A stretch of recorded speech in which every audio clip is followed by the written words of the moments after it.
Hola, hola a todos, muy buenas noches, espero que se encuentren muy, pero muy bien. Gracias a Dios estamos aquí hoy, jueves, estamos jueves 14 de noviembre y esto va rapidísimo del 2024. Bueno, gracias a Dios estamos aquí.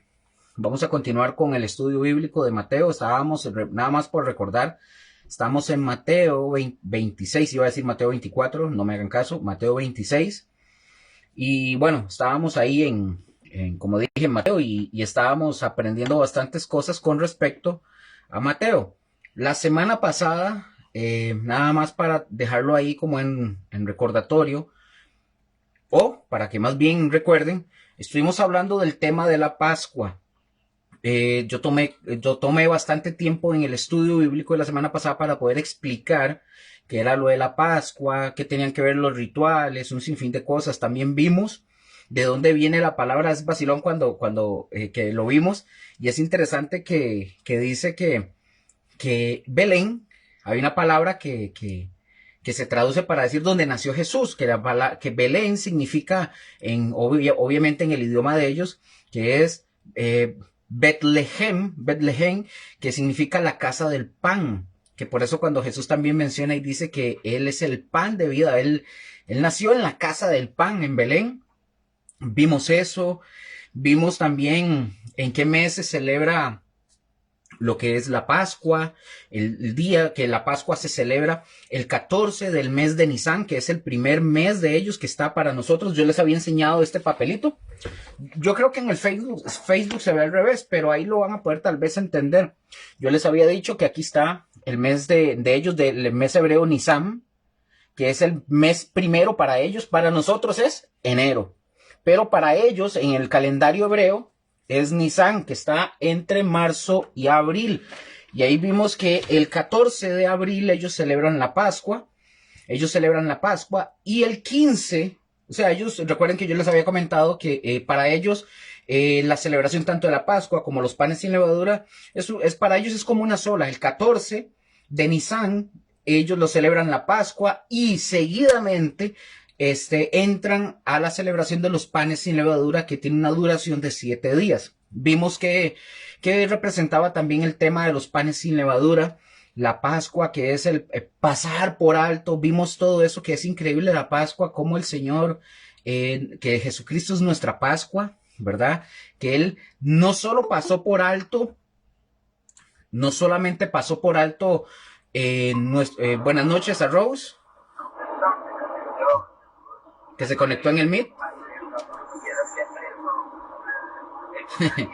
Ahí, ok, entonces estoy iniciando apenas. Entonces, eh, entonces vimos eso, lo de la Pascua, que es pasar por alto.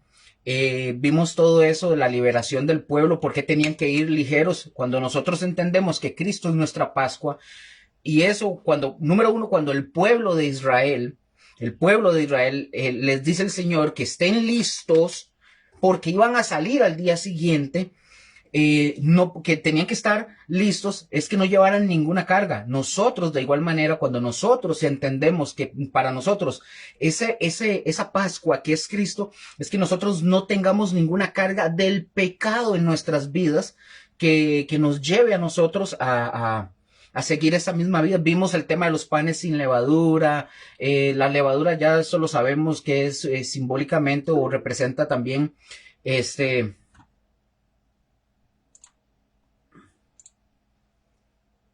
Ok, vamos a ver. Eh, Estoy tratando de... Ok, ahí está. Ahí me oye. Perdón, sí, lo tenía desactivado el micrófono. Perdón. Entonces vimos la semana pasada, como decía, el tema de la Pascua, el tema de los panes sin levadura, de la levadura. Vimos de los meses también cuando celebran los hebreos, el tema de la Pascua en el mes de Aviv o Nisan, que es el mes uno de ellos, ya lo vimos, que está entre marzo y abril. Vimos varias cosas y como yo les había dicho de la que pasó a la anterior, nosotros aquí en adelante vamos a ver mucha Biblia, y voy a hacer un comentario sin la más mínima intención de querer decir que nosotros somos más cargas y que los otros no. Pero yo veo a veces predicadores, dando enseñanzas, dando estudios o enseñanzas, o predicando, y pasan la Biblia por encima, la pasan así por encima, toman uno, dos versículos así de vez en cuando, y no sustentan bien lo que están hablando con la palabra. Por eso yo les dije a ustedes que nosotros vamos a ver mucha Biblia y tienen que tener sus Biblias en la mano para que lo que nosotros estemos aquí hablando, ustedes lo estén corroborando en la Biblia, y no solo eso, sino que después ustedes puedan ir de verdad y analizarlo. Nosotros lo que hacemos aquí, lo que nosotros hacemos aquí es, repito, darles a ustedes básicamente la herramienta para que ustedes puedan ir y buscar, indagar en el internet. Ahora tenemos los recursos para todo eso. Bueno, vimos todo eso, ya les enseñé el tema de los meses, vimos todo ese tema. Voy a retroceder un poquito para poder iniciar, pero antes, porque esto nada más es como una introducción, voy a orar nada más para poder iniciar la enseñanza como debe de ser.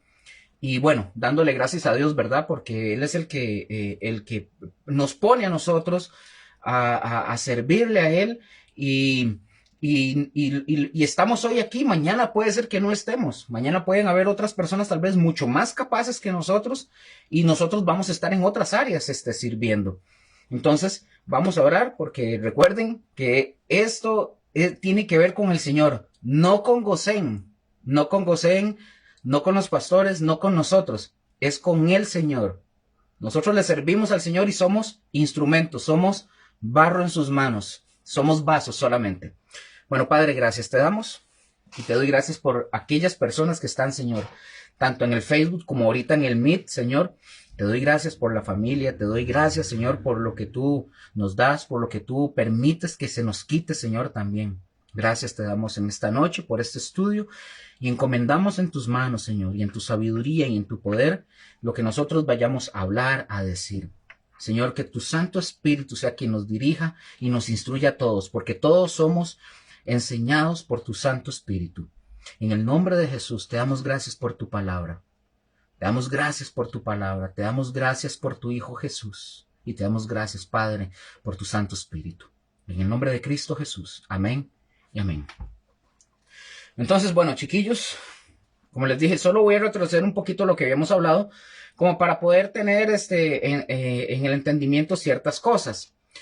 Y aquí lo estoy retrocediendo al propio. Nada más voy a leer una de las cosas últimas que leímos, que fue en Éxodo 12, en Éxodo capítulo 12, versículos del 3 al 15, que nos habla otra vez, y dice este versículo: y este día os será en memoria, y lo celebraréis como fiesta solemne para el Señor durante vuestras generaciones.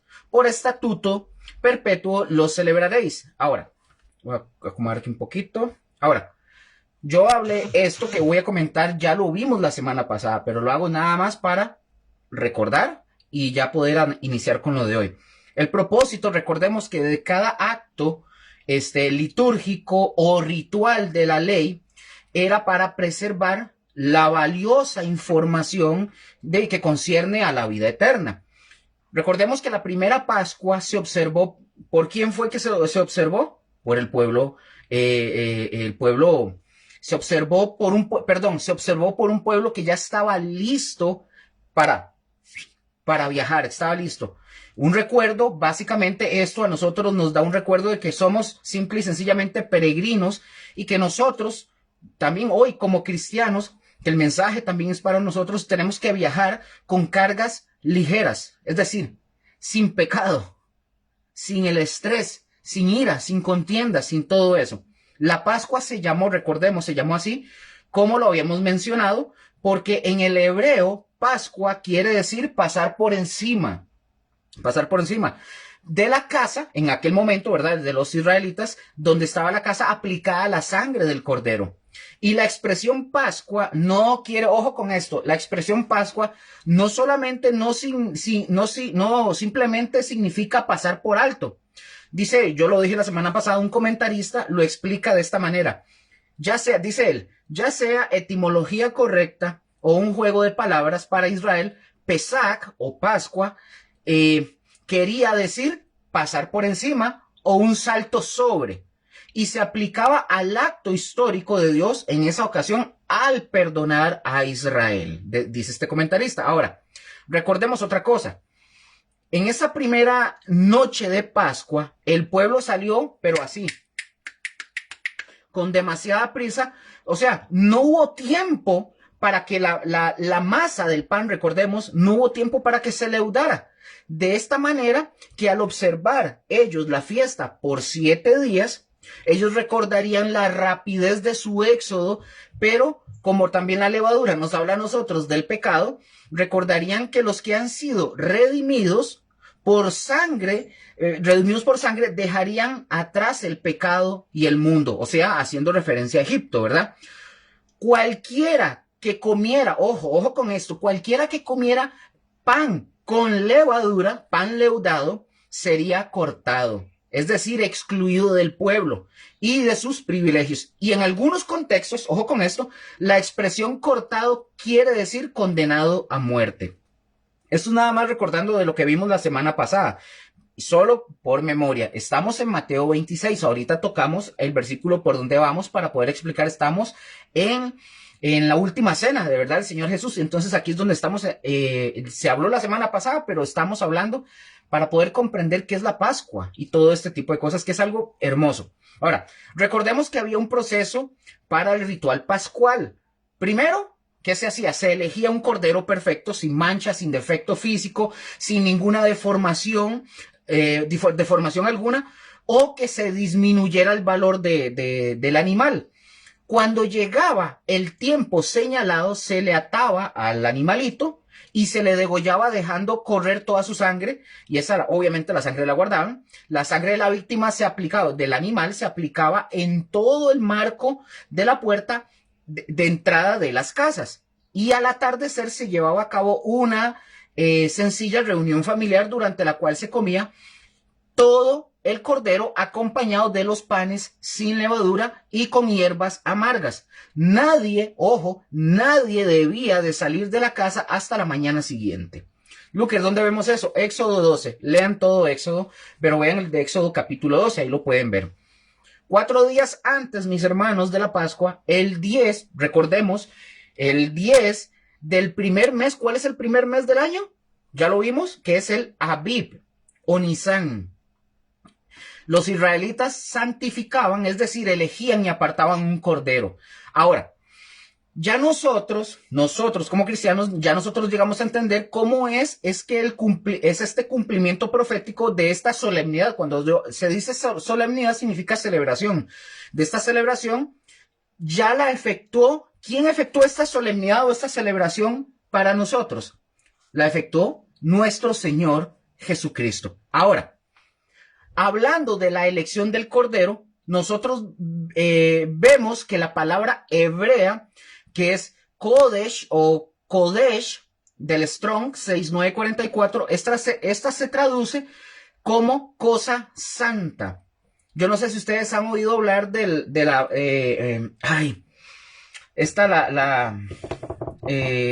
lo tenía ahorita en la punta de la lengua y se me olvidó.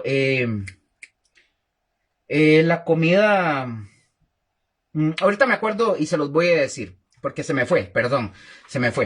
Entonces, se traduce como cosa santa esta, y esta nos indica el acto de elegir o apartar, destinar o consagrar. Es también santificar a algo o a alguien, y es apartarlo para un objetivo elevado, o sea, consagrarlo para un propósito divino. Por ejemplo, esto lo mencioné igual la semana pasada, Juan el Bautista, por ejemplo, él en ese momento apartó a nuestro Señor Jesús de entre los demás hombres, distinguiéndolo como el Cordero de Dios. ¿Se acuerdan esa escena? ¿Ustedes se acuerdan? Distinguiéndolo como el Cordero de Dios.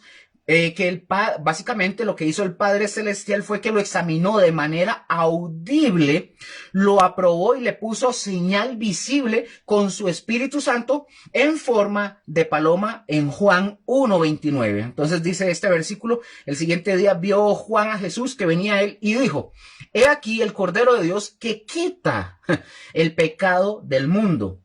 Y en los días de Jesús el cordero apartado para el sacrificio debía de ser llevado al templo.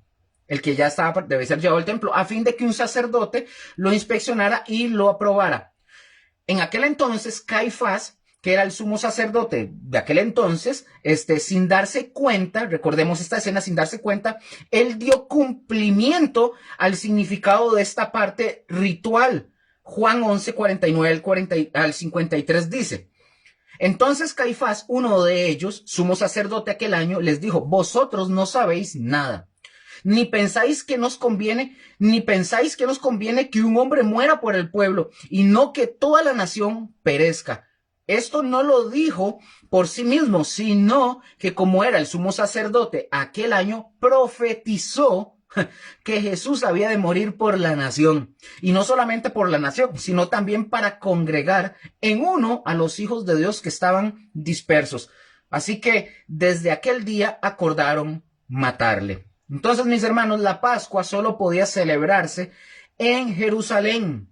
Por eso el Señor dijo que un profeta no podía morir fuera de Jerusalén, o sea, haciendo referencia a sí mismo. Dice Lucas 13:33. Sin embargo, es necesario que hoy, mañana y pasado mañana siga mi camino, porque no es posible que un profeta muera fuera de Jerusalén. Él estaba hablando de sí mismo, Jesús. Él sabía lo que le tocaba, a lo que iba.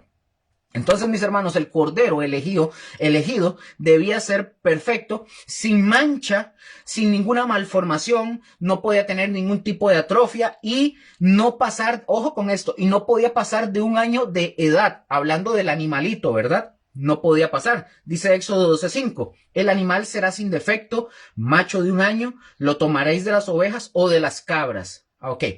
Y la víctima, mis hermanos, del sacrificio debía de ser macho de un año, porque, ojo con esto, porque por definición el cordero es la cría del ganado ovino, que no pasa de esa edad, ya que, ojo con esto, ya que el macho mayor de un año ya se le considera carnero, o sea, ya no podía ser un corderito. Entonces, el simbolismo de un ejemplar que no ha llegado básicamente a la adultez es la inocencia, o sea, la dulzura, la mansedumbre y la pureza. Todos ellos también son atributos de nuestro Señor. Simple y sencillo. Primera de Pedro 1:19 dice: sino con la sangre preciosa de Cristo, como de un cordero sin mancha y sin contaminación. Y Apocalipsis 5:12 dice que decían a gran voz: el cordero que fue inmolado es digno de tomar el poder, las riquezas, la sabiduría, la fortaleza, la honra, la gloria y la alabanza. Entonces, el cordero, mis hermanos, fue escogido, o sea, hablando de Jesús, fue escogido por el Padre Celestial como una figura de la Pascua debido a la mansedumbre, obviamente, ¿verdad? De lo que representa este animal y lo que había en Jesús, ¿verdad? A la hora de ser sacrificado. Pues, ¿por qué eso? Porque ese animal, el cordero, no se resiste a morir. Y Jesús fue de la misma manera. Cuando se lleva un animal de esos al matadero, no hay animal más dócil y sumiso que ese. Y nuestro Señor Jesús conservó esa misma mansedumbre al ser llevado al matadero. Porque no se rebeló, pongan atención, no se rebeló a la voluntad del Padre y más bien la aceptó manso. Y ese mismo carácter, y lo dije la semana pasada, ese mismo carácter. Ahí está Mónica. Hola, Mónica. Esa misma. Hola, ahí está Mónica y creo que ahí está Josué. Por los animales, ese mismo carácter es el que Dios espera de ustedes y de mí. Ese mismo carácter. Y los animales sacrificados en Pascua tenían que ser siempre los de mayor valor. Por eso se requería que el ejemplar elegido para el sacrificio tenía que ser puro y sin defecto. Entonces el cordero perfecto y sin mancha simboliza, como lo mencioné, simboliza al Señor Jesús, quien siendo irreprensible en su cumplimiento de la voluntad del Padre, fue sacrificado para, con su sangre, dar vida a su pueblo. Ojo lo que dice Primera de Corintios, y aquí ya vamos a iniciar en donde quedamos. Primera de Corintios 5:7. Porque nuestra Pascua, ¿quién es nuestra Pascua? Que es Cristo. Vean que dice, porque nuestra Pascua, que es Cristo, ya fue sacrificada por nosotros. Y aquí damos inicio. Ya fue sacrificada. Entonces, mis hermanos, la perfección del Cordero de la Pascua le daba mayor valor por sobre los demás ejemplares. Ahora, el simbolismo de eso también nosotros podemos verlo claramente en la persona de nuestro Señor Jesús. ¿Por qué? Pues era perfecto. ¿Y era perfecto ante quién? ¿Ante quién? Ante Dios. Él era perfecto. Es pues, así sencillamente, es pues Jesús el Cordero perfecto y sin mancha. Sin mancha. No solo, pongan atención, no solo en la observancia de la ley, en su dimensión exterior o literal, sino también en la interior, que es el cumplimiento eterno y espiritual. O sea, el cumplimiento profético, pongan atención, del sacrificio del Cordero de Pascua fue la muerte, y pongan atención, fue la muerte voluntaria de nuestro Señor Jesucristo. Vean lo que dice Juan, capítulo 10, versículos 17 y 18. Ojo lo que dice Juan. Dice Juan 10, del 17 al 18, dice, por eso, aquí está hablando Jesús, dice, por eso me ama el Padre.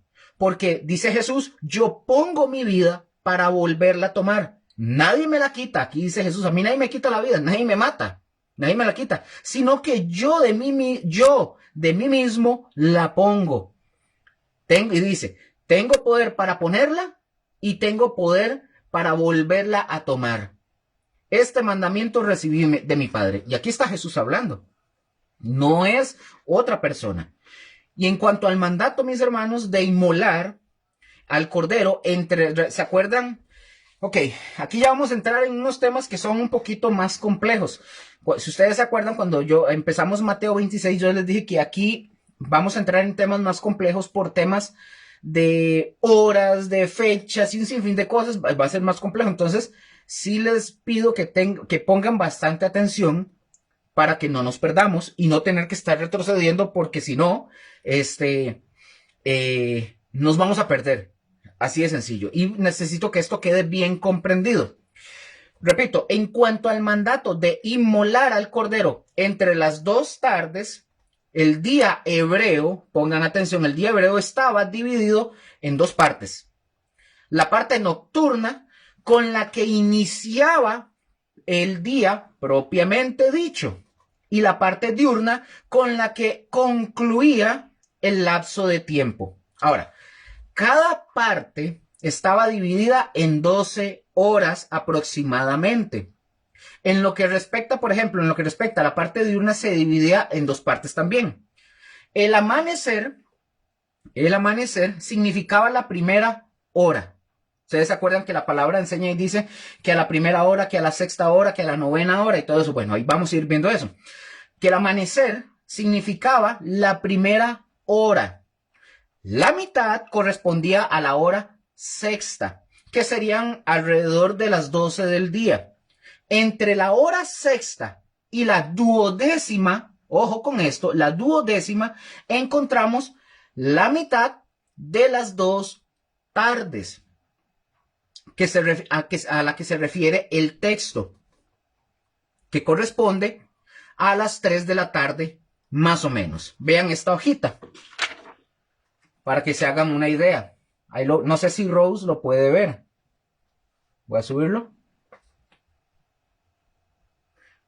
La primera hora, alrededor de las 7, cuando más o menos amanecía. La mitad, la sexta hora, que era más o menos 12.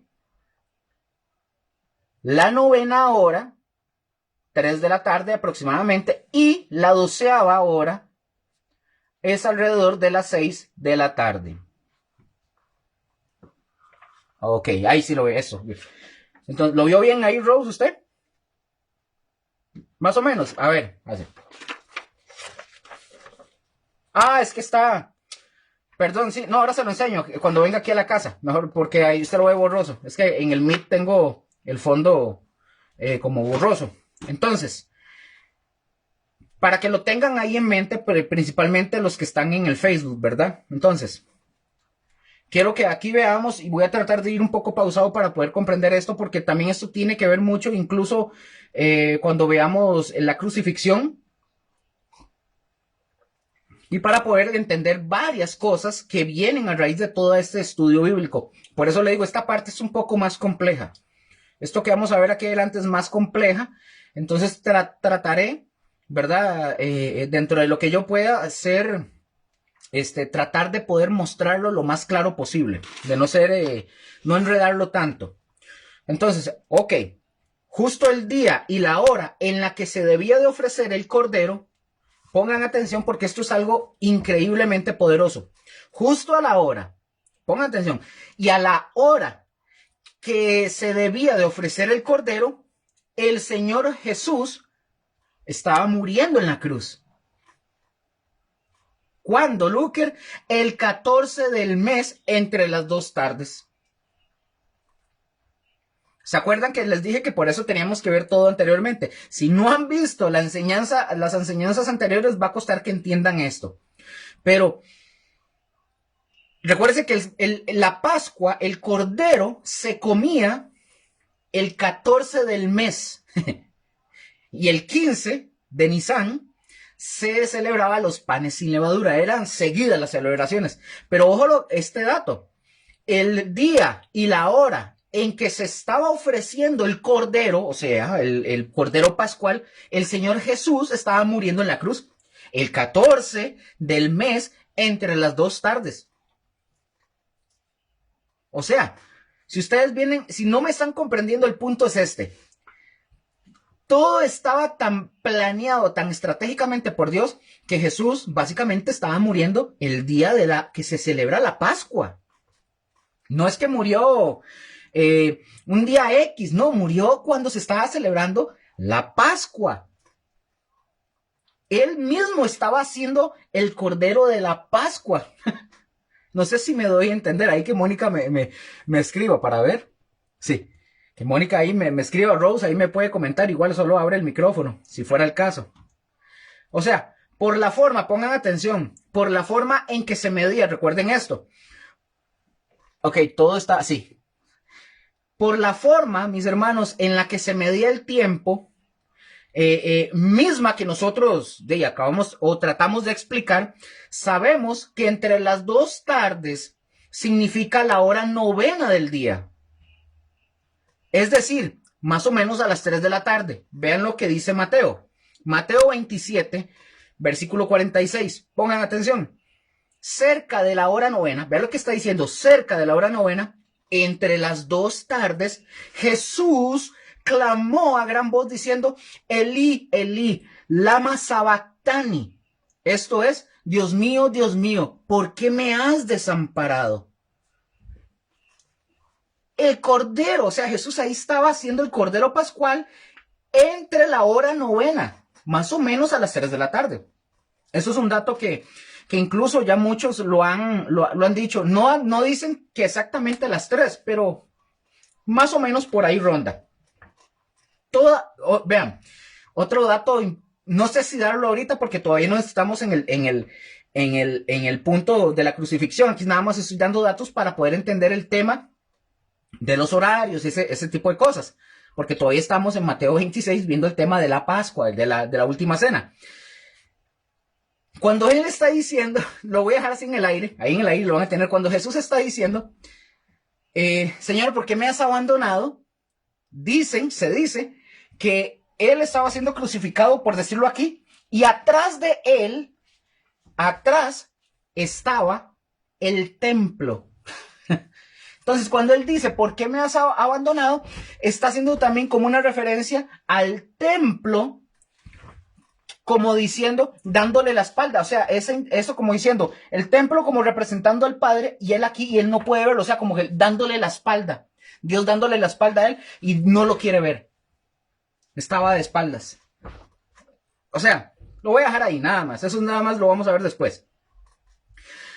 Toda la congregación, ya leímos Mateo 27, otra vez lo leo, Mateo 27:46, cerca de la hora novena, entre las 2 tardes, Jesús clamó a gran voz diciendo, Elí, Elí, lama sabactani, esto es, Dios mío, ¿por qué me has desamparado? Toda la congregación, mis hermanos, toda la congregación debía, pongan atención, toda la congregación debía inmolar al Cordero.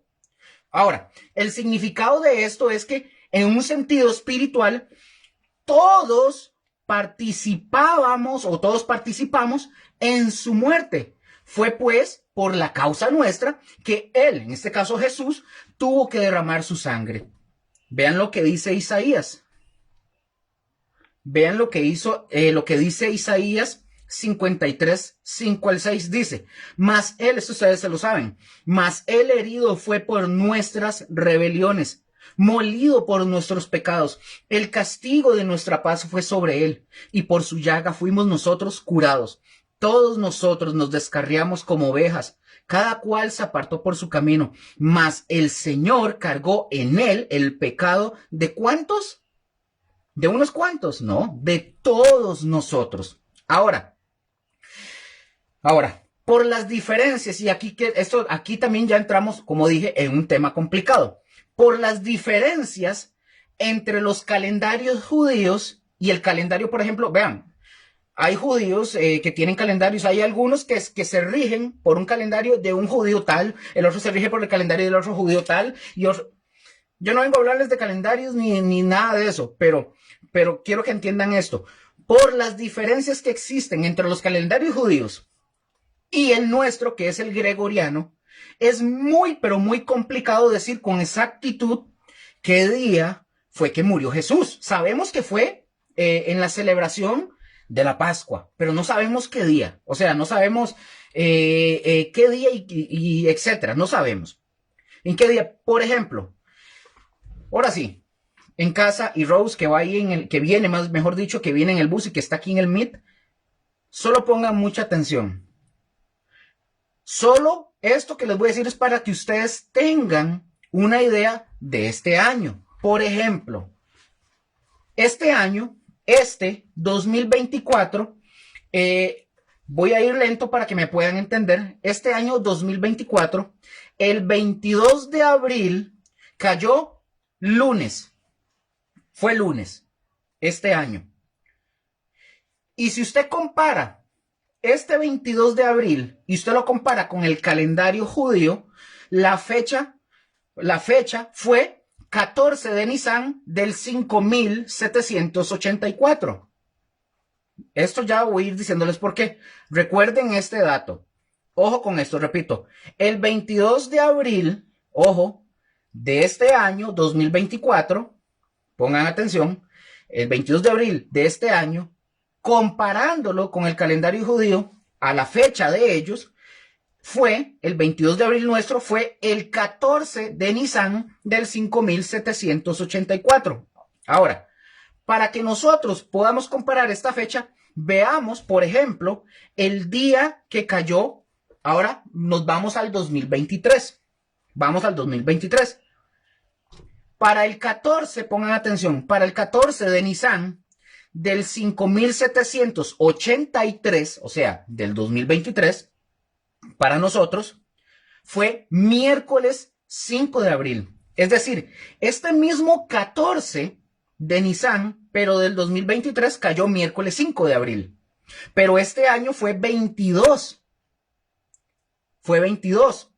Entonces, este año, el 2023, el 14 de Nisan para los judíos fue 5 de abril, fue un miércoles. Ahora, si nosotros vemos qué será para el 2025, el 14 de Nisan es Shabbat para ellos, del 5785. Y en nuestro calendario, que sería el 2025, cae sábado 12 de abril. Entonces, lo que quiero es que ustedes vean que no hay una forma específica como de decir, mira, ¿cuándo fue? ¿Fue lunes, fue martes, fue miércoles? No hay una manera como uno les puede decir, porque van moviéndose de tal forma los calendarios que nosotros decimos, bueno, ellos van a celebrar el día jueves. Para nosotros puede ser que sea una celebración para ellos que no calce, digamos, con lo que nosotros estemos pensando. Y más adelante esto lo vamos a desarrollar más para poder comprender por algo muy importante que tiene que ver con la muerte del Señor Jesús y la resurrección. Vamos a continuar Mateo. Ahora sí, Mateo. Aquí es donde estamos nosotros. Todo esto, junto con lo que vimos la semana pasada y parte de la antepasada, era para poder comprender todo esto. Mateo 26, 17 dice, otra vez, aquí es donde estamos en el estudio. El primer día de la fiesta de los panes sin levadura, vinieron, que ya vimos eso, vinieron los discípulos a Jesús diciéndole, ¿dónde quieres que preparemos para que comas la Pascua? Ahora, repito, si usted ya ha venido continuamente viendo los estudios, esto lo va a comprender todavía mejor. Ya luego de haber estudiado todo esto, ya hay varias cosas que resaltan con respecto al pueblo de Israel. Como número 1, voy a tocar 3 puntos que tienen que ver con respecto al pueblo de Israel. Número 1, ojo con respecto a la Pascua. O sea, recordemos que Jesús aquí le están diciendo a sus discípulos, Señor, ¿a dónde es que quieres que le preparemos lo de la Pascua? ¿A dónde la vamos a comer, la fiesta y los panes y todo este asunto? Vamos a ver varios puntos aquí. Primero, con Israel. Número 1, Dios es el personaje central de esta historia. Número 1, Dios es el personaje central de esta historia.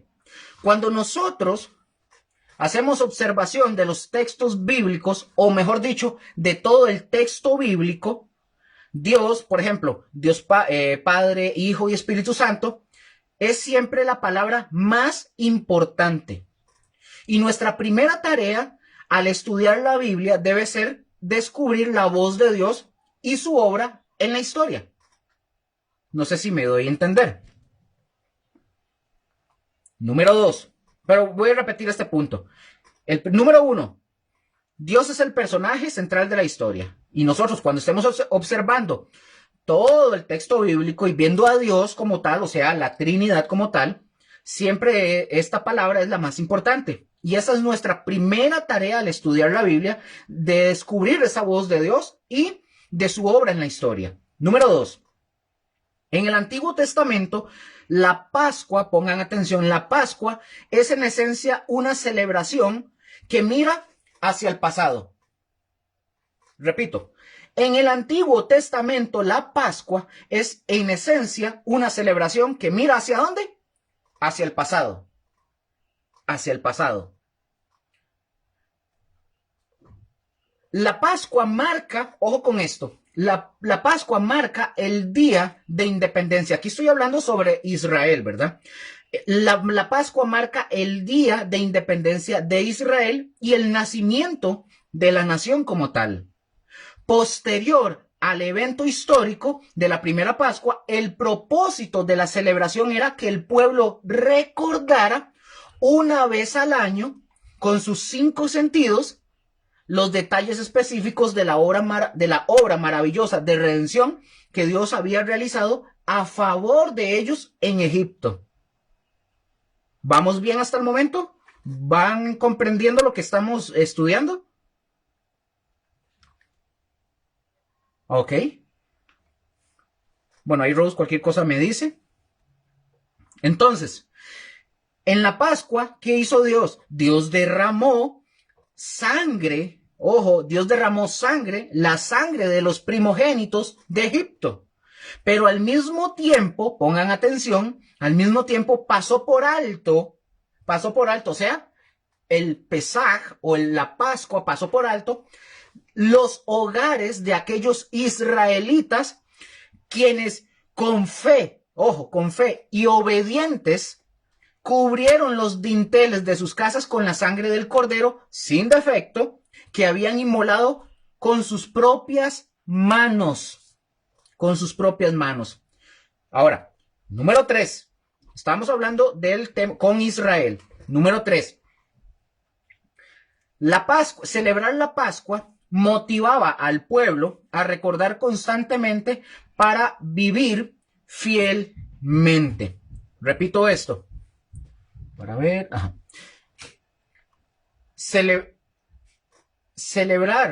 Celebrar la Pascua motivaba al pueblo a recordar constantemente para vivir fielmente. Ahora, para Israel, mis hermanos, recordar los detalles específicos de la obra redentora de Dios en Egipto era importantísimo por una razón muy sencilla.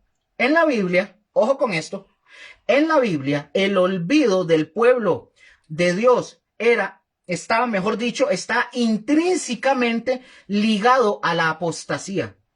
Repito esto, en la Biblia el olvido del pueblo de Dios está intrínsecamente ligado a la apostasía. Al mismo tiempo, la Biblia testifica repetidamente la fidelidad de Dios para recordar sus promesas. En relación a Dios, las Escrituras nos muestran a nosotros que Él no se olvida de su pacto y de sus promesas. Él no se olvida. Dios es fiel. ¿Cuándo? Siempre. Pero en relación, pongan atención, pero en relación al pueblo de Dios, constantemente nosotros vemos que cuando el pueblo olvida las obras de Dios, de ahí inevitablemente se vuelve ¿hacia dónde? Hacia la idolatría. Se vuelve la idolatría, o sea, apostata. Y eso lo vemos reiteradas veces en las Escrituras. En palabras más sencillas, al instituir la celebración memorial de la Pascua, Dios estaba proveyendo a su pueblo un medio de gracia que les permitiría a ellos perseverar en la fe y en la obediencia al pacto, al recordar todos los días de su vida la maravillosa obra de redención de Dios. Simple y sencillo. Eso con respecto a Israel. Ahora, vamos avanzando. La Pascua en el Nuevo Testamento es como una certeza de redención y anhelo de comunión. Estos 3 puntos que yo les hablé ahorita tienen que ver con Israel. Por eso dije que íbamos a ver varias cosas que resaltan con respecto al pueblo de Israel. Ahora veamos qué pasa con nosotros. ¿Qué pasa en la parte ya del Nuevo Testamento? Ahora, en el Nuevo Testamento, ven mis hermanos, los pasajes asociados a la celebración de la Pascua se encuentran, por ejemplo, ¿en dónde? Se encuentran en los evangelios, en Mateo, en Marcos, en Lucas y en Juan. No me voy a poner ahorita a darles versículos y a verlos porque si no, no avanzamos. Pero los vamos a encontrar en Mateo 26, Marcos 14, Lucas 22, Juan 13. Solamente les doy los capítulos para que ustedes los puedan leer. Vean, ojo aquí, mucha atención. La Pascua judía, mis hermanos, recordemos, la Pascua judía fue celebrada, consumada y redefinida por nuestro Señor Jesús. ¿Qué pasó ahí? Él utilizó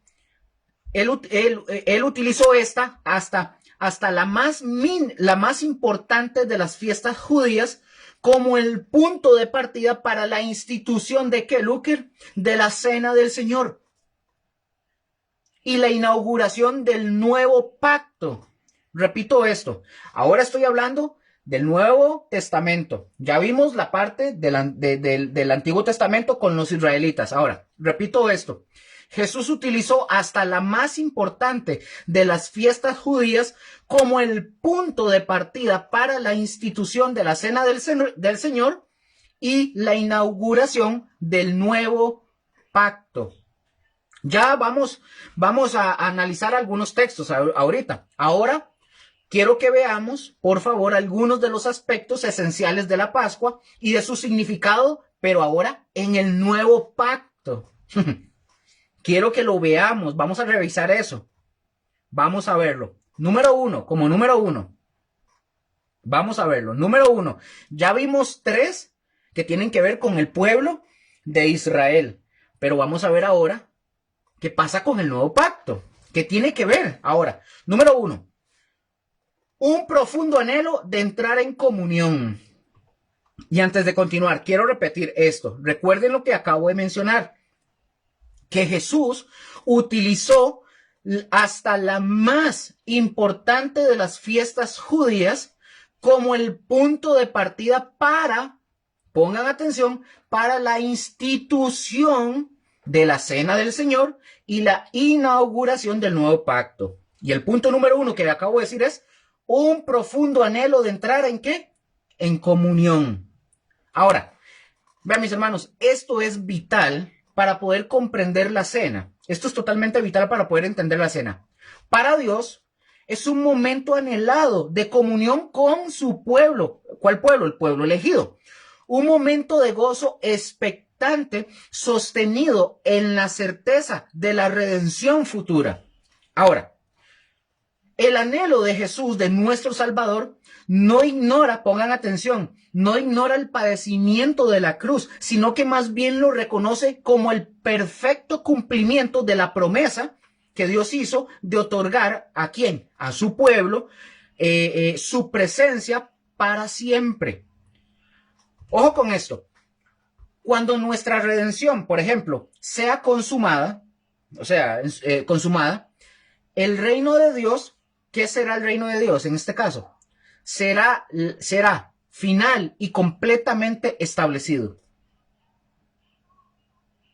Y en ese, ¿cómo le puedo decir? En ese gran momento, nosotros vamos a celebrar la cena en la presencia inmediata de nuestro Señor Jesús. Entonces, ¿Dios qué es lo que quiere? Dios anhela darnos la gloriosa comunión de su presencia. Por eso dije que este primer punto es un profundo anhelo de entrar en comunión. ¿Vamos bien, Rose? Punto número 2. Punto número 2. Hablando del nuevo pacto. Una ceremonia modificada, pongan atención, una ceremonia modificada y un nuevo significado otorgado. Ahora nosotros damos gracias, no por el Cordero que libró a Israel de Egipto, sino por el Salvador, o sea, el Cordero de Dios, que con su cuerpo y con su sangre otorga eterna redención ¿a quién? A todo aquel que cree. Simple y sencillo. Que otorga eterna redención a todo aquel que cree. No solamente unos cuantos, son a los que creen. Entonces quiere decir que está abierto para los que creen. Entonces, mis hermanos, de esta manera, la última Pascua se convirtió. ¿En qué se convirtió la última Pascua? Si estamos hablando del Señor Jesús. ¿En qué se convirtió? En la primera Santa Cena. O sea, el símbolo visible de la inauguración del nuevo pacto. Lucas 14:20, lo pueden leer ustedes, no lo tengo acá, pero lo pueden leer. Lucas 14:20. Esta cena, mis hermanos, ya no, recuerden que yo les dije que la liberación de la Pascua, en la Pascua de los israelitas, ¿hacia dónde apuntaba? Hacia el pasado. Hacia el pasado. Pero esta cena del Señor ya no apunta más hacia el pasado, a la liberación de la esclavitud temporal en Egipto, sino al sacrificio de Cristo, al Cordero de Dios, quien entregó su vida y derramó su sangre en la cruz para darnos eterna libertad y redimirnos de la esclavitud del pecado. Esto ya no apunta hacia atrás. Punto número 3. Punto número 3. Ojo, la copa y el pan son elementos memoriales. Número 3, la copa y el pan, elementos memoriales. Por esta razón, mis hermanos, en la Santa Cena, nosotros no sacrificamos un cordero, ni derramamos sangre.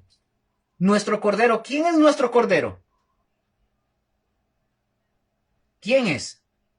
Bueno, Rose ahí está así como ella, como queriendo decir, es Cristo. Y ese Cordero que es Cristo ya fue sacrificado por nosotros. ¿En dónde? En aquella Pascua. ¿Cuántas veces? Una sola vez y para siempre. Y con eso se obtuvo la eterna salvación para su pueblo escogido. O sea, para todo aquel judío que se convierte al cristianismo y deja su religión y deja todo y se convierte al cristianismo, se convierte y cree en Jesús, obtiene eterna salvación. Y aquel gentil como ustedes y como yo, que creemos en Jesús, obtenemos salvación eterna. Porque ya el Cordero fue inmolado. ¿Cuántas veces tiene que ser inmolado Cristo? Solo una. Y para siempre. ¿Vamos claros hasta aquí? Rose, Mónica, Josué, creo, si están ahí, no sé. ¿Va bien, Rose? ¿Sí? Punto número 4. Punto número 4. Una celebración. Punto número 4. Una celebración. Recordemos también esto. Al igual que el pueblo de Israel, Israel celebraba la fiesta de la Pascua. Nosotros también celebramos con gratitud el sacrificio del Hijo de Dios. La Cena del Señor, mis hermanos, nos recuerda a nosotros que ahora nosotros vivimos en una nueva etapa en el programa, por así decirlo, ¿verdad? En el programa del reino de Dios. Ahora nosotros somos beneficiarios del nuevo pacto inaugurado ¿en dónde? En la cruz. Así de sencillo. Lucas 14. Lean Lucas 14, ahí en adelante lo van a ver. Además de este punto, la cena nos recuerda que nuestra esperanza está ¿en dónde? En el futuro, en la consumación del reino de Dios. Cuando nosotros comemos el pan y nosotros bebemos la copa, nosotros esperamos con plena certidumbre el día en que el reino de Dios sea establecido por completo. El día en que nuestra redención llegue a su conclusión gloriosa. Ese día, mis hermanos, ese día la celebraremos una vez más en la presencia inmediata de nuestro Salvador. ¿Ustedes se imaginan ese día? Vamos a estar ahí celebrando esa cena con Jesús. El Cordero que fue inmolado. Vamos a estar con Él celebrando esta cena de la Pascua. Punto número 5. Una invitación, y estoy hablando de lo que tiene que ver con el nuevo pacto. Ya vimos lo que tenía que ver con el Antiguo Testamento.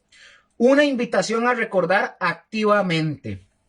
Nosotros hacemos esto, mis hermanos, ¿en memoria de quién? En memoria de Cristo.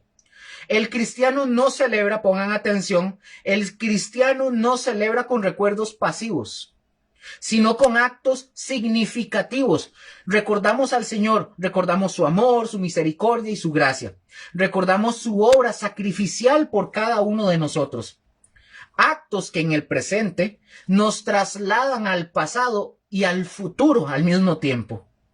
Comemos el pan y bebemos el vino y al hacerlo nosotros regresamos a aquel día donde el perfecto amor de Dios por nosotros se desplegó ¿en dónde? En la cruz. Así de sencillo. Al mismo tiempo, mis hermanos, al celebrar la Pascua, nosotros saltamos, ojo, nosotros saltamos también a la resurrección, al gozo de la tumba vacía, a la realidad del Cristo resucitado y glorificado. Y de allí somos nosotros llevados al futuro, a la consumación del reino, cuando nos vamos a sentar con Él y vamos a celebrar con Él su sublime gracia y adoraremos para siempre a nuestro Rey soberano, que es Cristo Jesús.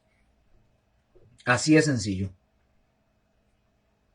¿Vamos bien hasta el momento? Ajá, ok. Ahí veo a Rose diciendo que sí. Punto número 6. Y este es el último punto, hablando del nuevo pacto, que tiene que ver con esto que estamos hablando. Punto número 6. Una celebración no solo de la muerte, sino de la resurrección. Nosotros podemos celebrar gozosos, ojo con esto, porque nosotros podemos celebrar gozosos la muerte de nuestro Mesías, porque proclamamos su resurrección también. Él ha resucitado. Él está a la diestra del Padre. Jesús va a venir otra vez.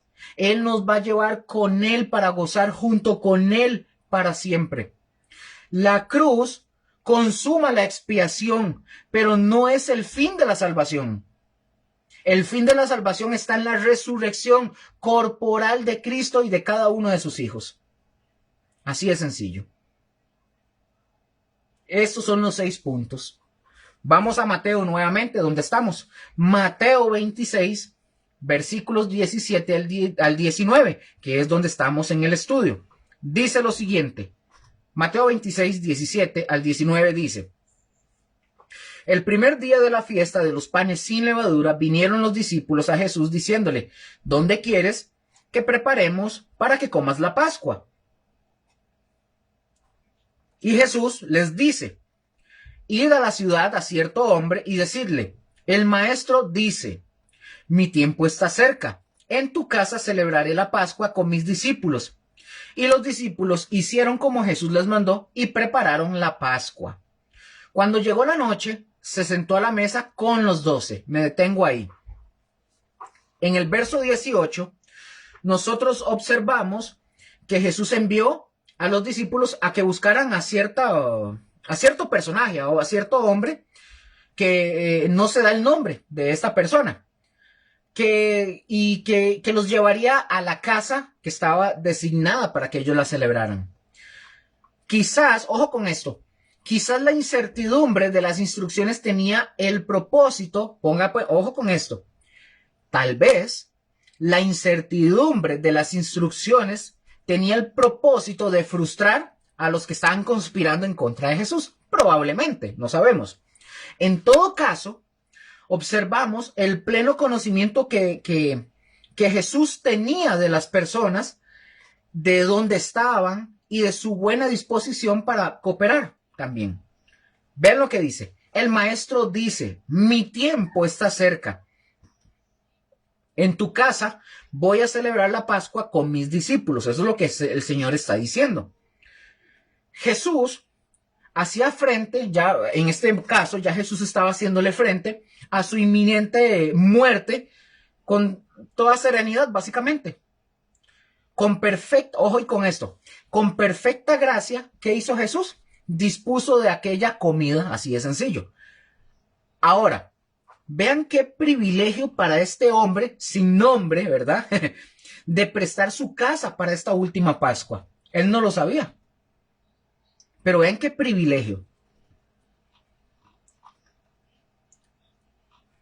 Ok, vamos al versículo, Mateo 26, versículo 21 hasta el 24. Leo para ustedes. Ojo lo que dice. Y mientras comían, aquí ya están celebrando, ¿verdad? Y mientras comían, dijo: de cierto os digo, que uno de vosotros me va a entregar. Y entristecidos en gran manera, comenzó cada uno de los discípulos, cada uno de ellos, a decirle: soy yo, Señor. Perdón. Y dice: soy yo, Señor. Entonces, él, respondiendo, dijo: el que mete la mano conmigo en el plato, ese me va a entregar. 24, versículo 24. A la verdad, el Hijo del Hombre va, según está escrito de él. Mas ay de aquel hombre por quien el Hijo del Hombre es entregado. Bueno le fuera a ese hombre no haber nacido. Aquí vamos a ir desglosando ciertas cositas. Un momentito para ver. Ok. Entonces, si nosotros prestamos atención en el versículo 21, mientras estaban comiendo, Jesús hizo el asombroso anuncio de que uno de los 12 discípulos era el que lo iba a traicionar, era el que lo iba a entregar. Y nosotros podemos observar que los discípulos se empezaron a llenar como de dolor y al mismo tiempo como de, ¿cómo le puedo decir? De disgusto, de enojo y de una propia desconfianza entre ellos. Uno por uno le empezaron a preguntar al Señor: Señor, ¿acaso soy yo? ¿Será que él? Y empezaron a cuestionarse entre ellos. Cuando todos, menos Judas, hubieron preguntado, Jesús les dijo a ellos, les contesta y les dice, que era aquel que mete la mano, dice Jesús, conmigo en el plato. Entonces el Señor, Jesús, agarró un pedazo de pan, lo mojó en la salsa de la carne y se lo dio a Judas. Luker, ¿por qué dice que se lo dio a Judas? Bueno, no lo tengo aquí, pero quiero leerlo. Juan, capítulo 13. Juan, capítulo 13, versículo 26. Dice, respondió Jesús, a quien yo diera el pan mojado, aquel es. Y mojando el pan, lo dio a Judas Iscariote, hijo de Simón. Entonces, esto, mis hermanos, esto ya constituía una señal de especial afecto y de amistad. Cuando esto es un tema cultural, la persona que se le mojaba así el pan y lo pasaba, esto era un tema cultural. Entonces ahí lo vamos a ir viendo. Entonces, y no solamente era algo cultural, era algo que tenía que ver de afecto, como lo acabo de mencionar, y algo de amistad. Les recordó también Jesús igualmente que había una cierta determinación en lo que iba a sucederle. ¿A quién? A Jesús. Pero esto no eximía de la responsabilidad, obviamente, del traidor, que era Judas. Por eso dice, más le valdría a este hombre, dice el Señor, no haber nacido.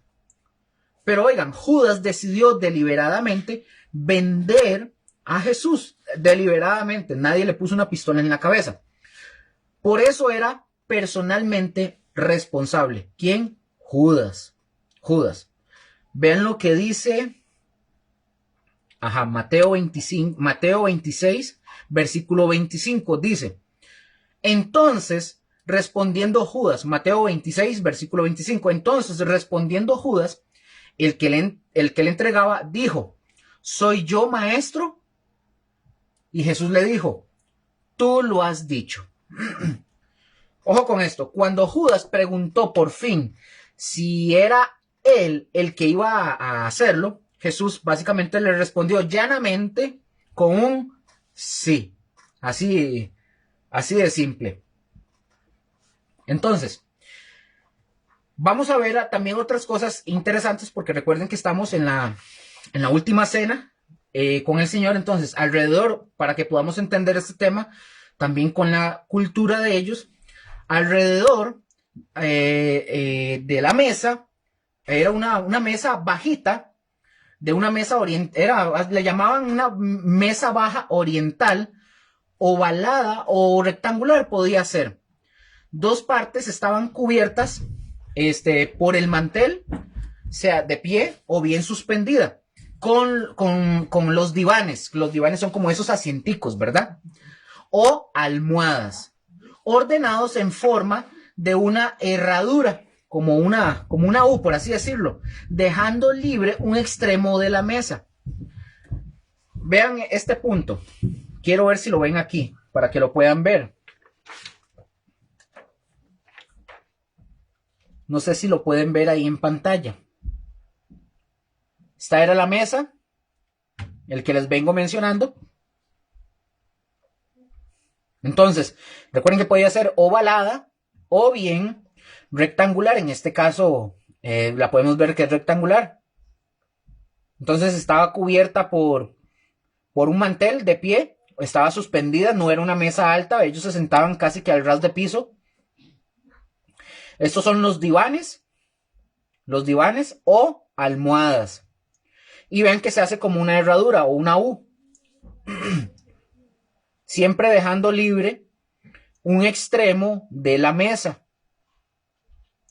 Aquí, por ejemplo, esta parte, vamos a ver, la A. Aquí, A. Esta A representa la mesa. B. Está por aquí. Estos de aquí abajo, la B.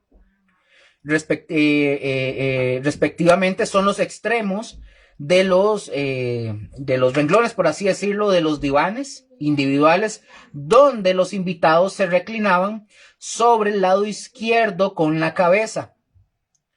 Punto C, aquí está en punto C. Esto es cerca de la mesa y los pies, de los pies. Y el D, que está aquí, el D, extendidos hacia atrás. Podía ser que ponían los pies hacia atrás, hacia el suelo.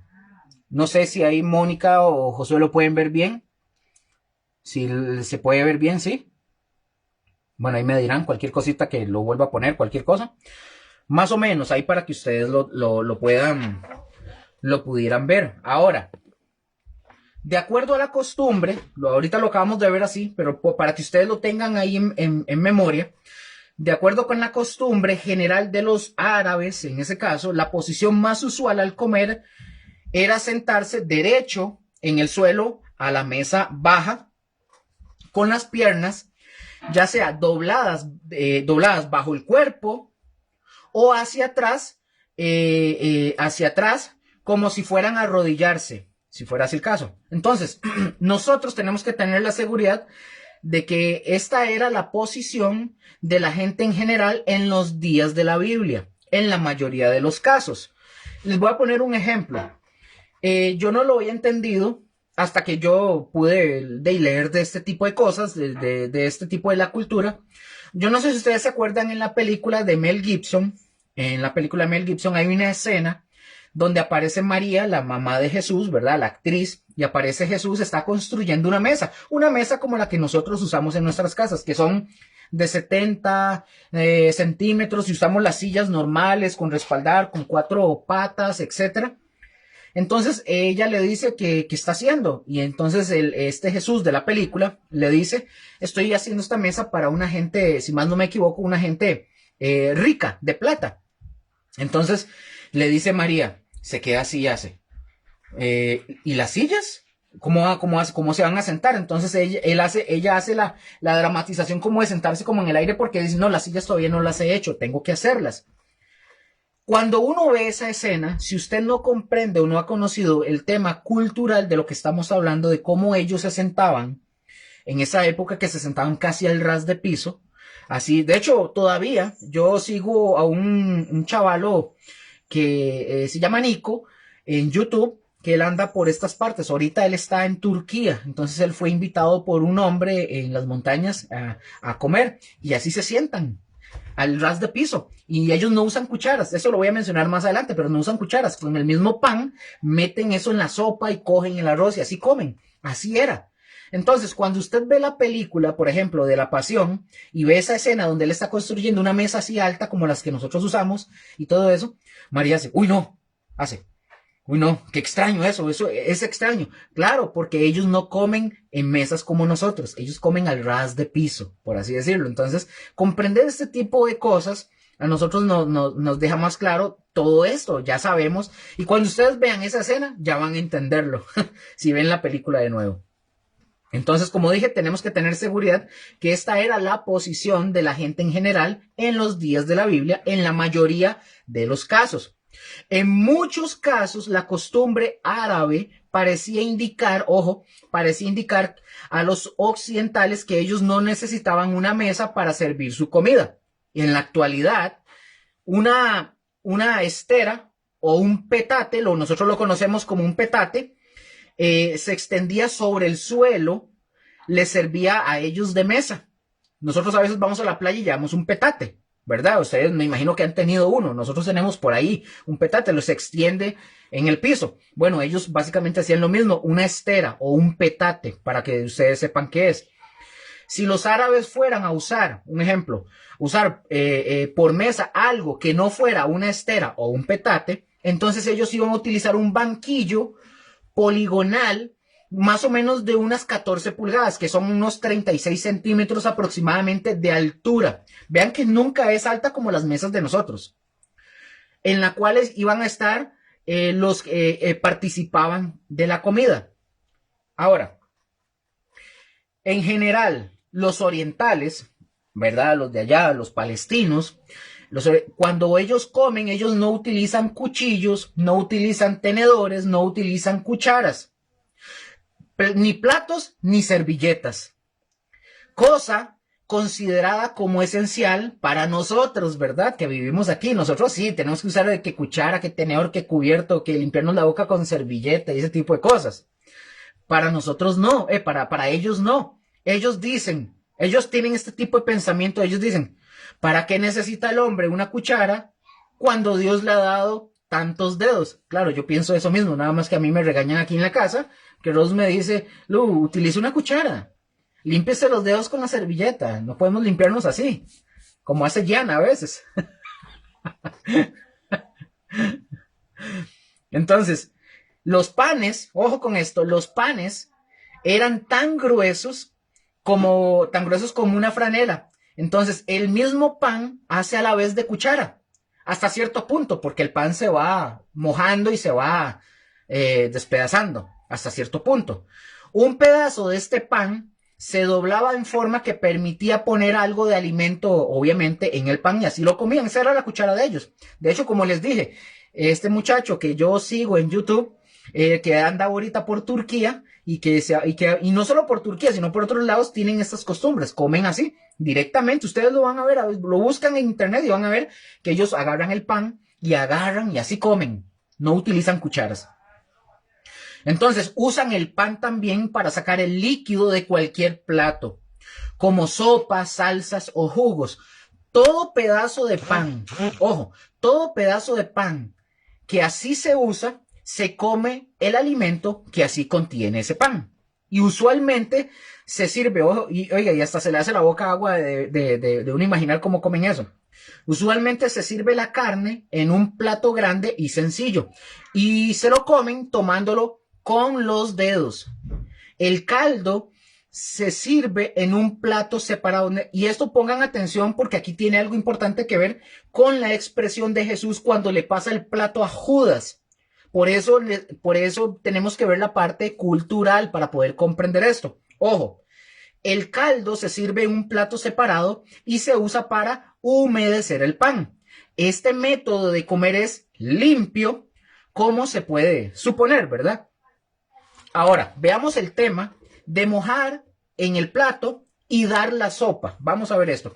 Luker, ¿por qué usted dice de dónde saca eso? Bueno, nosotros tenemos recursos para buscar este tipo de información, como usos y costumbres. Hay unos libros, un libro que se llama Usos y costumbres de las épocas bíblicas. Ustedes lo pueden conseguir, yo lo tengo, si ustedes me lo piden, yo se los paso de gratis. Se los comparto el PDF, donde ustedes pueden ver todo este tema de cuestiones culturales. No es algo que yo me estoy inventando. Es un tema de cultura. Ustedes lo pueden leer, ustedes pueden ir ahí, ustedes hacen su estudio, hacen sus prédicas, lo que sea, y pueden buscar ayuda en este tipo de recursos para saber cómo eran este tipo de costumbres, ¿verdad? De los palestinos. Entonces, mojar. Entonces, lo que yo les estoy hablando es básicamente es del tema cultural de ellos. Veamos esto, mojar en el plato y dar la sopa. Y recuerden que estoy mencionando esto porque estamos viendo ahorita la parte donde Jesús le dice, uno de ustedes me va a traicionar, y conocer por qué le pasa el plato a Judas. Debemos tener en mente la costumbre, ojo, tenemos que tener en mente la costumbre del comer de los orientales o los palestinos para que nosotros podamos entender el significado de las palabras y de los hechos de Jesús con relación a Judas Iscariote durante esta última cena. En la narración, repito, en la narración de Marcos, nosotros lo leemos de esta manera. Marcos, no le puse... les quedo, no sé si tal vez Mónica o Josué, ahí me pueden ayudar, voy a leerlo, se me olvidó poner el capítulo, o Rose, voy a leerlo, pero está en Marcos y voy a leer versículos del 18 hasta el 20, porque no le puse el capítulo, perdón. Entonces, si alguien me ayuda con eso para decirles de Marcos, cuál capítulo voy a leer, cuál capítulo es y voy a leer. Dice, y cuando se sentaron a la mesa, mientras comían, dijo Jesús, de cierto, estoy en Marcos, de cierto os digo que uno de vosotros que come conmigo me va a entregar. Entonces ellos comenzaron a entristecerse y a decirle uno por uno, ¿seré yo? Y el otro, ¿seré yo?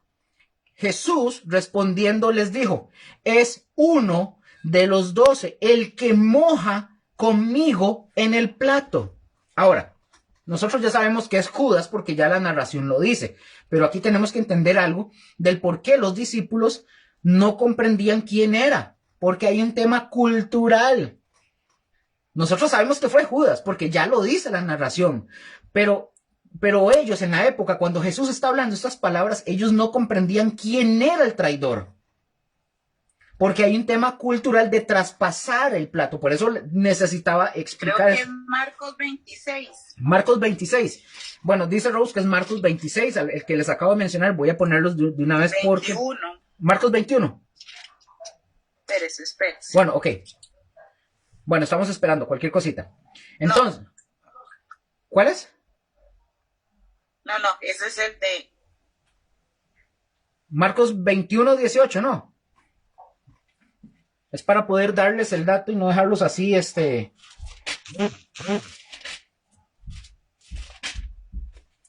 No puede ser Marcos 20. No, tiene que ser Marcos...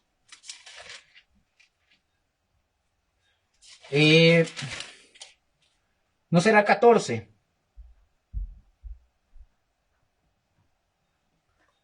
Y cuando se sentaron decían... Marcos 14, ¿verdad? Ajá, es correcto. Entonces, Marcos 14, 18. Sí, Marcos 14. Está en Marcos 14 para darles bien ese dato. Marcos 14, del 18 al 20 es el texto que acabamos de leer donde menciona esto. Algunas personas, para continuar, me quedan casi 15 minutitos. Algunas personas creen o piensan, ojo con esto, piensan que Judas estaba en posición, pongan atención, ya les mostré el esquemita para que ustedes vean y vean aquí, si lo logran ver, aquí dice Jesús, no sé si lo ven, pero aquí está Jesús, aquí está Juan y aquí está Judas. Necesito que ustedes se acuerden de esa posición, de cómo ellos se sentaban. Josué en un estudio bíblico ya nos había enseñado del por qué, qué significaba. Ahorita yo no voy a entrar en ese tema, pero nos había explicado todo esto, del por qué, quién se sentaba aquí y todo, cada uno de esto. Pero tenemos que entender por qué Judas estaba aquí. Esto lo vamos a ver. Por eso necesito que ustedes tengan en su mente la idea de que Juan está aquí. Vamos a ver ahorita. Juan está a la derecha. Juan está aquí a la derecha. Judas está sentado a la izquierda. Eso lo vamos a ver por qué.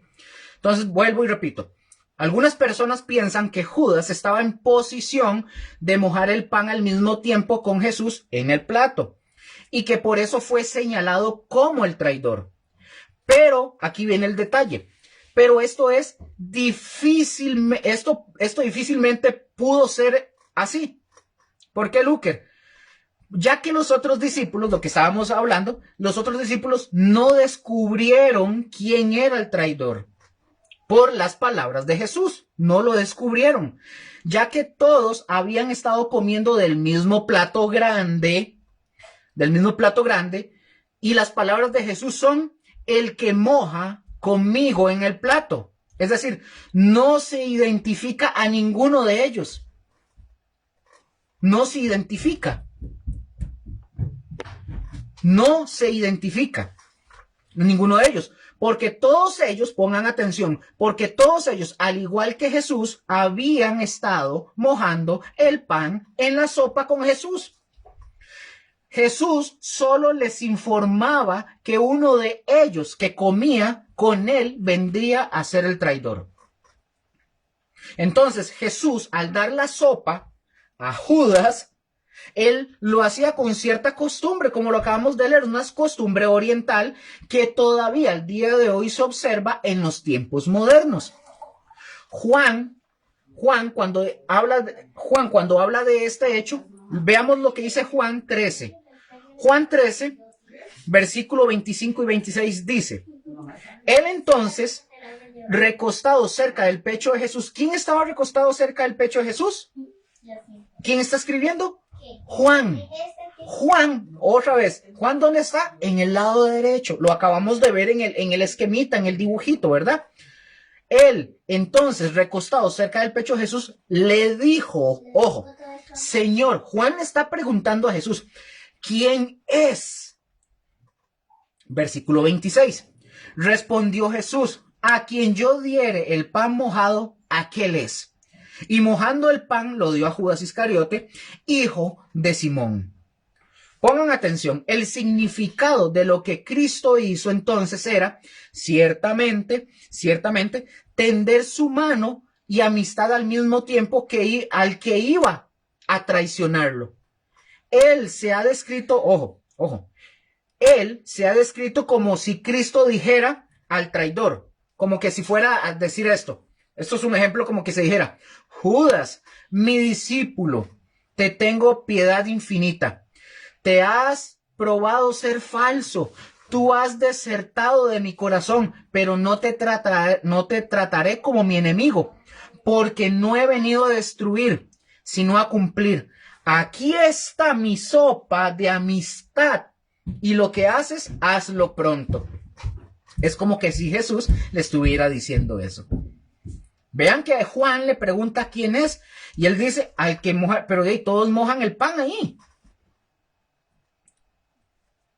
Entonces, por eso los discípulos estaban así como, ¿quién es? ¿Quién es? Nadie identificó a Judas por las palabras. Jesús no está diciendo, es este que está aquí a mi izquierda, este es un hipócrita. No, él no lo dijo porque todos estaban como, pero de ahí yo también mojé el pan. Bueno, ojo con esto, el lugar principal, ojo con esto, y Mónica creo que lo puso por ahí. Es correcto lo que Mónica puso, es totalmente correcto. El lugar principal junto al del maestro sería el de su izquierda. ¿Quién estaba sentado a la izquierda? Judas. O sea, arriba del mismo, o sea, de Jesús. En la contienda de los discípulos, o sea, en el pleito de los discípulos, sobre cuál de ellos, pongan atención, sobre cuál de ellos debía considerarse el mayor, habían reclamado este lugar entre ellos. ¿Ustedes se acuerdan esa escena? Nosotros creemos que en realidad fue ocupado por Judas. Judas, al sentarse a la izquierda, culturalmente, él era el invitado de honor. El que estaba a su izquierda, que en este caso era Judas, Mónica ya lo puso aquí en el Facebook, él era el invitado de honor. Luker, ¿y por qué era el invitado de honor? Son costumbres, eran costumbres de ellos. Nosotros no hacemos eso. Nosotros nos sentamos aquí en la mesa, que está aquí atrás, viene Josué, viene Mónica, nos sentamos Rose y yo en la mesa, cualquiera en cualquier lado. Comemos, servimos y etcétera. No tenemos ¿quién es el invitado de honor? Eso solamente se da en los cumpleaños. Pero en esta época sí. Justamente aquí donde Mónica lo puso, el invitado de honor se ponía a la izquierda y el invitado de honor era Judas. En este caso, Mónica lo puso. Por eso Judas estaba a la izquierda. Judas, repito, era el invitado de honor. Vean lo que dice Mateo 26. Me quedan 7 minutitos más o menos. Mateo 26, del versículo 26 al 29, dice, y mientras comían, tomó Jesús el pan y bendijo y lo partió y dio a sus discípulos y dijo, tomad, comed, esto es mi cuerpo. Y tomando la copa y habiendo dado gracias, les dio diciendo, bebed de ella todos, porque esto es mi sangre del nuevo pacto, que por muchos es derramada para remisión de pecados. Y os digo que desde ahora no beberé más de este fruto de la vid hasta aquel día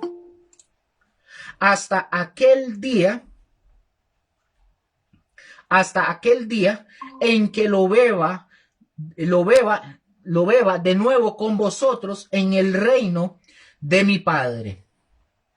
Buenas noches, Josué. Bendiciones, Luker. Gracias, igual. Leamos un momento, estamos a punto de finalizar. Leamos un momento Juan, capítulo 13, versículo 30. Vean lo que dice, leo para ustedes. Cuando él, pues hubo tomado el bocado, luego salió y era ya de noche. ¿Quién fue el que salió corriendo aquí? ¿De quién están hablando aquí? En este capítulo de Juan, versículo 30. Capítulo 13, versículo 30. Está hablando de Judas. Por eso dice, cuando él, o sea, Judas, pues hubo tomado el bocado, luego salió y era ya de noche.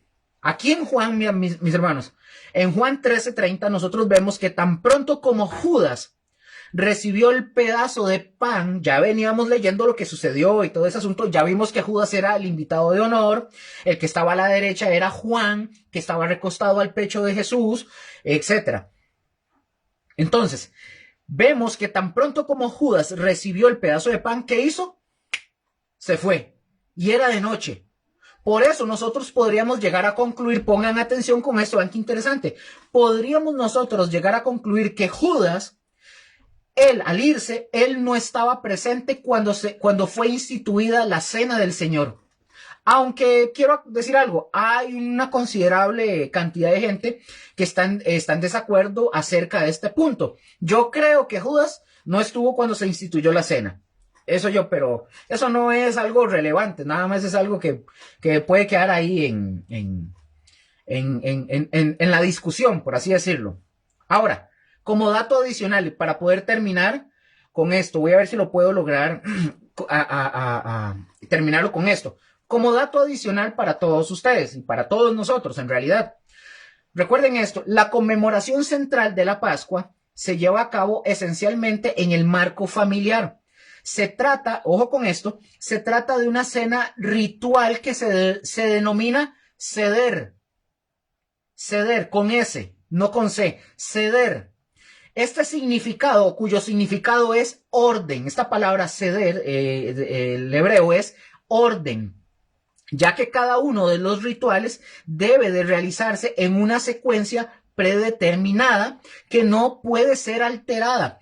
Estos son datos que les estoy dando, no tienen, vamos a ver, no es doctrinal que ustedes tienen que hacerlo, ¿verdad? Es para que ustedes tengan el conocimiento un poco más amplio. ¿Qué significa seder?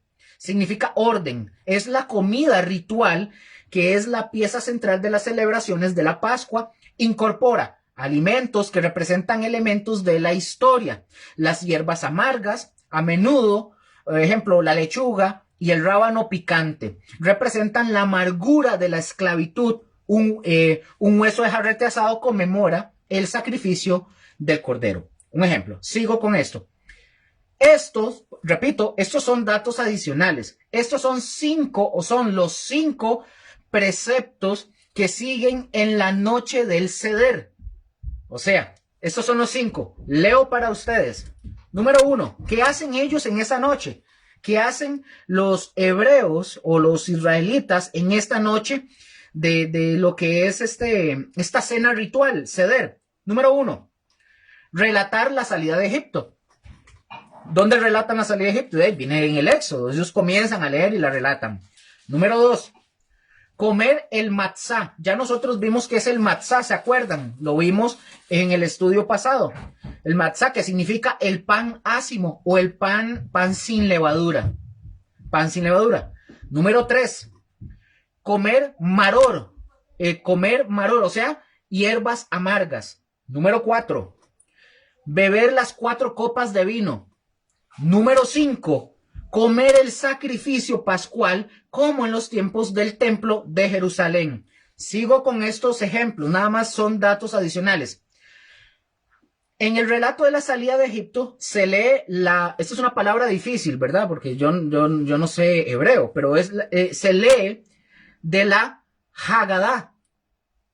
La Haggadah, que es el libro que relata la historia de los judíos en Egipto. Por parte de la persona, ¿quién lo lee? La persona que dirige el seder.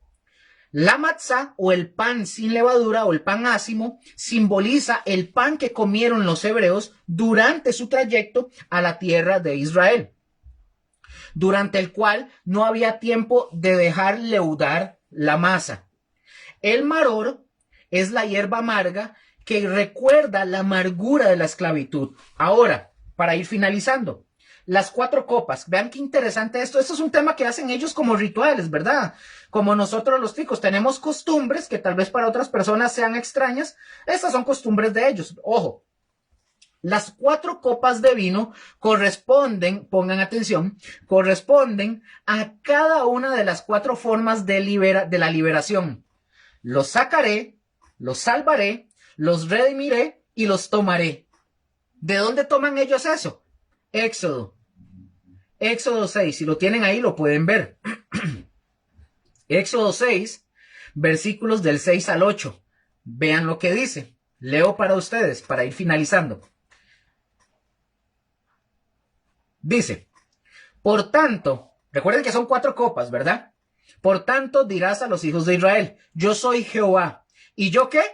Os sacaré, 1, de debajo de las tareas pesadas de Egipto y os libraré, 2, de su servidumbre y os redimiré, 3, con brazo extendido y con juicios grandes, versículo 7, y os tomaré por mi pueblo, esa es la 4, tomaré por mi pueblo y seré vuestro Dios y vosotros sabréis que yo soy Jehová vuestro Dios, que os saco de debajo de las tareas pesadas de Egipto y os meteré en la tierra por la cual alcé mi mano jurando que la daría a Abraham, a Isaac y a Jacob, y yo os la daré por heredad, yo Jehová.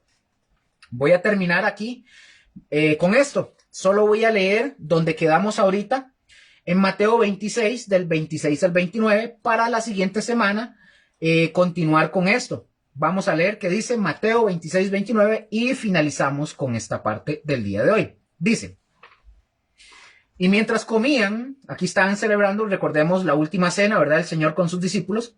Y mientras comían, tomó Jesús el pan y bendijo y lo partió y dio a sus discípulos y dijo, tomad, comed, esto es mi cuerpo. Y tomando la copa y habiendo dado gracias, les dio diciendo, bebed de ella todos, porque esto es mi sangre del nuevo pacto, que por muchos es derramada para remisión de los pecados. Y os digo que desde ahora no beberé más de este fruto de la vid hasta aquel día en que lo beba nuevo con vosotros en el reino de mi Padre. Voy a terminar acá. Para terminar, aquí quedamos en estos versículos. Solo hago las preguntas. En este caso, Josué, que está aquí conectado, y Rose, que está aquí en el Meet. Mónica, que está, creo que no, pero si fuera el caso, lo puede poner en el Facebook. Y de lo que yo sé que Mónica y José estaban ocupados, pero si pudieron prestar atención, y a Rose, de lo que prestaron atención, por eso entendimos todo lo que veníamos hablando. O sea, por eso todo lo que se dijo, la parte cultural, del por qué los platos, de todo, lo logramos comprender. ¿Sí, Josué? Okay. Es interesante, Lu, porque realmente ahora mientras veníamos en el carro, vos dijiste, y algo que me impresionó fue el tema de la Pascua en Egipto era recordar el pasado, pero en Cristo es esperar al futuro, a esa parucía, a esa segunda venida, ¿verdad? Entonces, correcto, comprensible, todo realmente muy bueno. De verdad, le damos gracias a Dios por tu vida. Rose sí que, bueno, si Josué lo logró entender, yo creo que Rose también, pero Rose, ¿usted lo comprendió?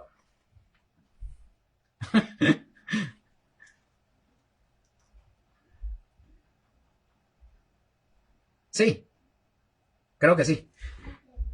Bueno, entonces, básicamente, bueno, cerramos aquí, seguimos la siguiente semana, si Dios quiere, vamos a seguir viendo más cosas, y como lo dije estas semanas que han pasado, vamos a seguir viendo mucha Biblia. O sea, no vamos a pasar por encimita a decir cosas. De hecho, hay versículos que dentro del estudio que yo les estaba ahorita dando, hay versículos que yo no los mencioné, porque si los mencionaba iba a alargarlo demasiado. Pero hay cualquier cantidad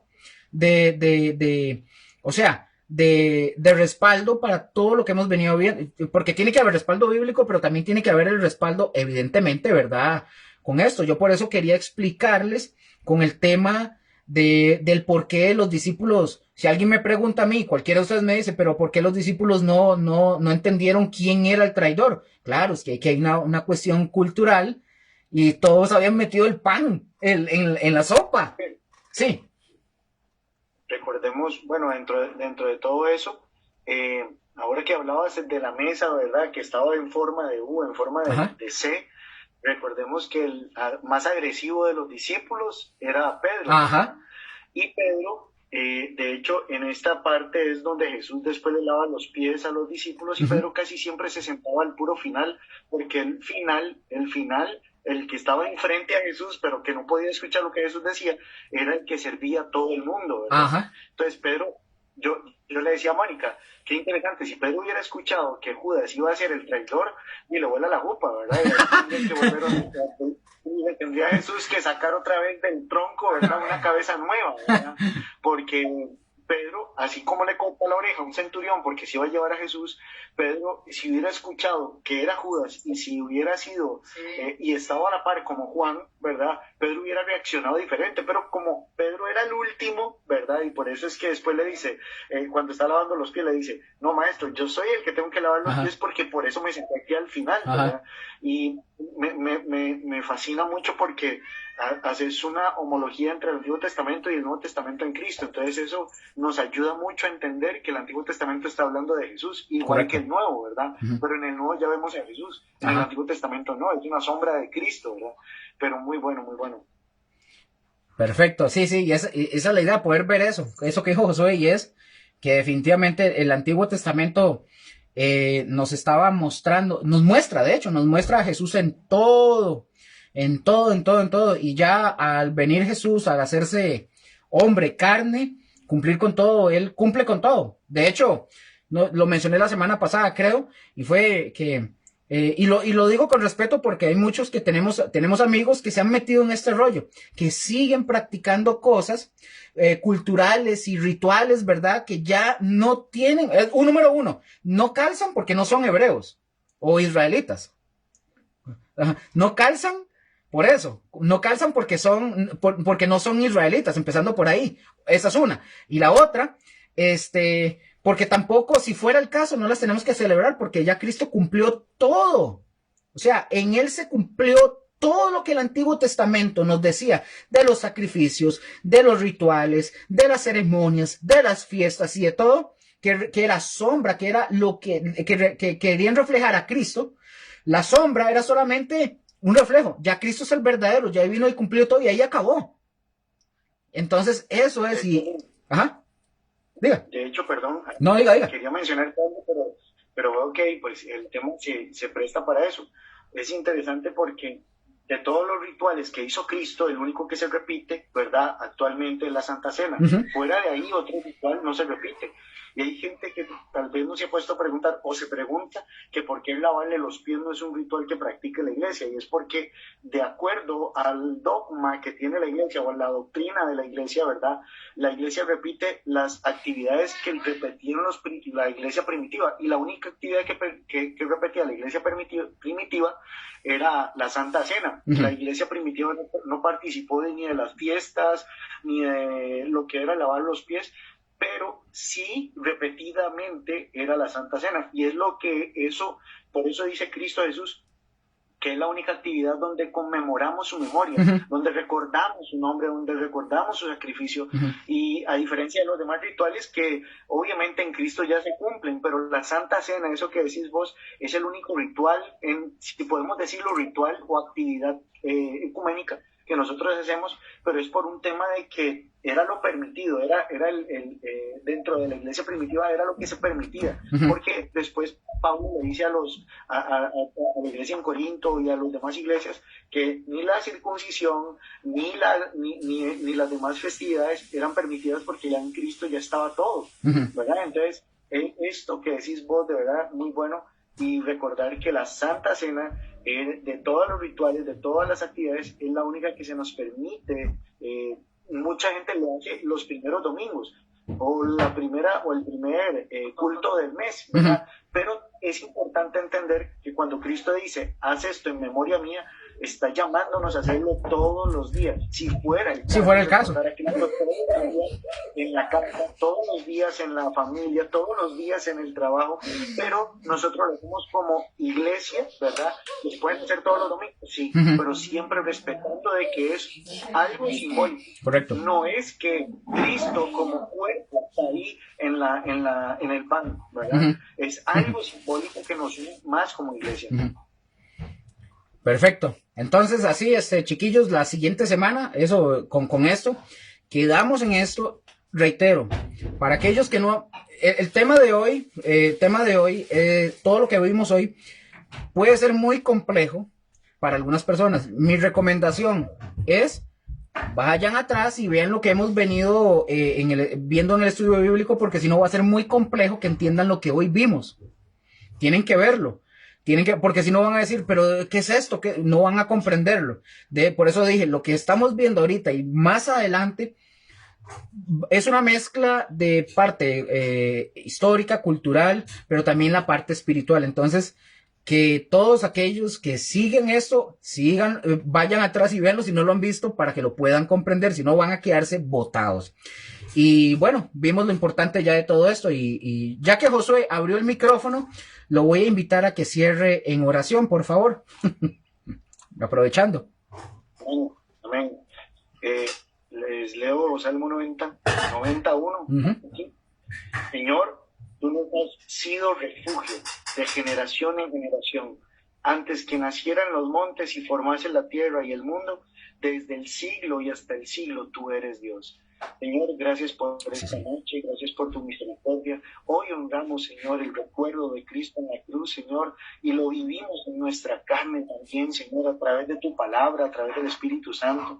Señor, hoy, Señor, glorificamos que sigues siendo Dios, eres Dios, serás Dios, y eres un Dios eterno, soberano, poderoso, piadoso, bueno, benevolente. Señor, a ti, Señor, correrán los justos, dice tu palabra. A ti correremos, Señor. Y hoy, Señor, Padre, en tu palabra, Señor, a través de tu palabra, Señor, nosotros nos gozamos. A través de tu palabra, nosotros nos rendimos a ti. A través de tu palabra, nosotros, Señor, conmemoramos ese sacrificio que te costó, Señor, sangre. Toda la sangre que había en ti, Señor, fue derramada para liberarnos, para redimirnos. Y como lo decías ahora, Señor, tú nos redimiste y nos tomaste, Señor.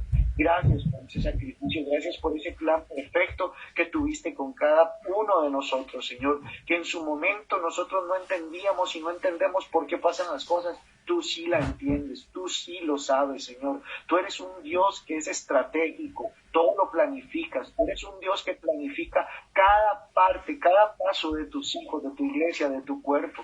Señor, permítenos, Señor, vivir tanto en abundancia como en escasez, dándote a ti la gloria, Señor. Gracias, Señor, por esta noche. Te pedimos que sigas usando, Señor, a cada miembro, Señor, a cada mensajero que lleve la sana doctrina. Úsalos, cuídalos, guárdalos, Señor, en todo tiempo, Señor. En el nombre de Cristo Jesús. Amén, amén y amén. Amén, chiquillos. Y igual, ya saben, para los que están ahí en vivo, que lo van a ver, se viene pronto el estudio Apocalipsis, que vamos a estar en ese y va a estar tremendo, ¿está bien? Bueno, buenas noches, chiquillos. Me despido aquí también del momento acá. Chaito.